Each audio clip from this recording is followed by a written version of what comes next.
सकाळी सकाळी पाण्यामध्ये तुळशीची पानं टाकली आणि त्याला उकळून थोडंसं कोमट केलं. त्यानंतर हे सर्व पिऊन घेतलं. आता या सर्वाचे खूप सारे फायदे आहेत आपल्या शरीरासाठी.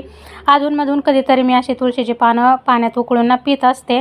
सध्याला थंडीची पण चाहूल लागायला सुरुवात झालेली आहे. जर खोकला वगैरे येत असेल तर तुम्ही ही पानं तुळशीची पाण्यामध्ये उकळून पिऊ शकतात आणि बाकीचे पण खूप सारे त्याचे बेनिफिट्स आहेत. आता ते झाल्यानंतर म्हटलं आज बनवूया इडली. तर खूप दिवस झाले इडली बनवली नव्हती.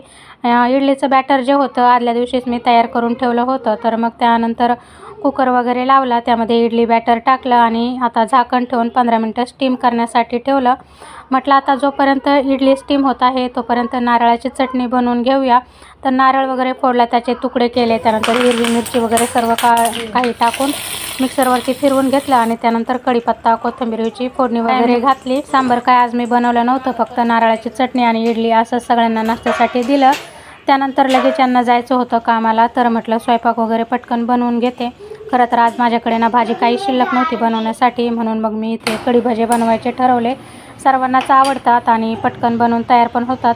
थोडेसे भजे वगैरे काढून घेतले. त्यानंतर जे बेसन आणि दह्याचं बॅटर होतं ते बनवलं आणि कढी बनवून घेतली फोडणी वगैरे घालून. कढीला उकळीमध्ये बनवून ठेवलेले भजे टाकले. तर कढी भजे बनवून तयार झालेले आहेत. आता सर्वांचा नाश्ता वगैरे झालेला होता, तरी पण एवढी इडली उरून शिल्लक होती. तर दुपारच्या वेळेत मुलं खातात, कारण इडली सर्वांनाच आवडते. स्वयंपाक वगैरे झाला होता, चपात्या पण बनवून घेतल्या. त्यानंतर माऊला जायचं होतं ट्युशनला, तर त्याची तयारी केली.